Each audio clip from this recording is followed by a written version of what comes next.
जय जगन्नाथ स्वागत करुचे ट्रेंडिंग न्यूज चैनल को जोट की आपण माने केवल सत आ बड़ लेटेस्ट अपडेट पाई परबे। आज सब बड़ लेटेस्ट अपडेट हेउची एबे किछि लेटेस्ट अपडेट आसुची कि बात्या परे भय बढ़ाउची बन्या आज पई मध्य 9टी जिला को सतर्क रहिबा को पड़िबो। तेबे एही 9टी जिल्ला रे पवन बहिबा सह हल्का मध्यम धरणर वर्षार संभावना रहिची जहाँकि पाणीपाग विशेषज्ञ माने नुआ अपडेट जारी करिसंती।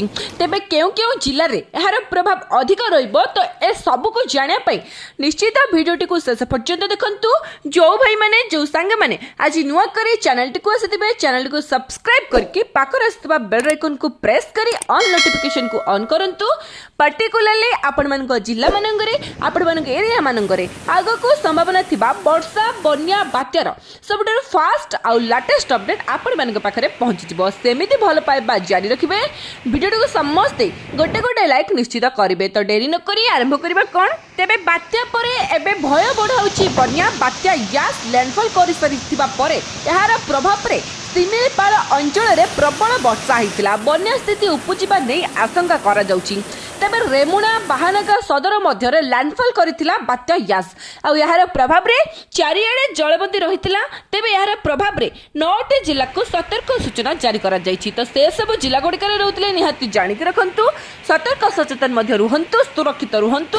तो से सब जिला गुड़िक हला बालेश्वर भद्रक जाजपुर केन्द्रापड़ा जगतसिंहपुर मयूरभंज कटक और ढेंकानाल जिले में हल्का मध्यम धरणर वर्षा सहित पवन बहिबार संभावना अच्छी।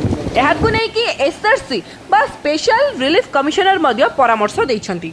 आउ ता छड़ा एसआरसी एहा भी परामर्श दैछंती कि तलिया अंचल को खाली करने को प्राथमिकता दिया जायछि। गतकाली 37टी ब्लॉक रे 100 मिलीमीटर वर्षा रेकर्ड हेछि। आउ बन्या परिस्थिति उपजि थिबारु तलिया अंचल लोक माननकु स्थानांतरित करबा सह उद्धार कार्य मध्य जारी रहिछि। तेबे गतकाली बात्या यास प्रभाव रे प्रबल वर्षा हेछि। मयूरभंज जिले में मध्य प्रबल वर्षा देखा मिलथिला। फल रे बुढ़ा बलंग नदी रे फ्लाश बन्या सृष्टि हेबार आशंका रहितिला। एने एसआरसी प्रदीप कुमार जेना सूचना देथिले। अपर पक्ष रे बन्या आशंका थिबारु नदी कुलिया अंचल रे प्रशासन तीक्ष्ण नजर रखिछि। सेठाकर लोक माननकु स्थानांतरण करा जायछि बोली श्री प्रदीप कुमार जेना मध्य सूचना दैछंती।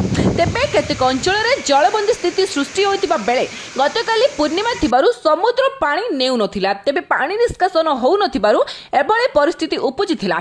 तेबे एतिके थिला आजिर खबर। आ आपण जदि एई 9टी जिल्ला मध्ये रहउतिबे तेबे निहाती सतर्कता अवलंबन करिवे। आ आगको एई सब जिल्ला रे बन्यार प्रभाव केते रहुची केउ जिल्ला रे एहार प्रभाव सबटु अधिक रहइबो। तो जहाँ भी किछि लेटेस्ट अपडेट आसीबो आ किछि घंटा मध्ये रे मो अपलोड करि देबी आपण मानक पाखरे पहुंची जिवो।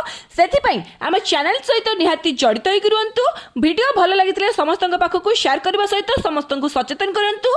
शेष जाए वीडियोटी देखिथिबारु आपण समस्तक पुणी थे हृदय सहित बहुत बहुत धन्यवाद। जय जगन्नाथ, वंदे मातरम।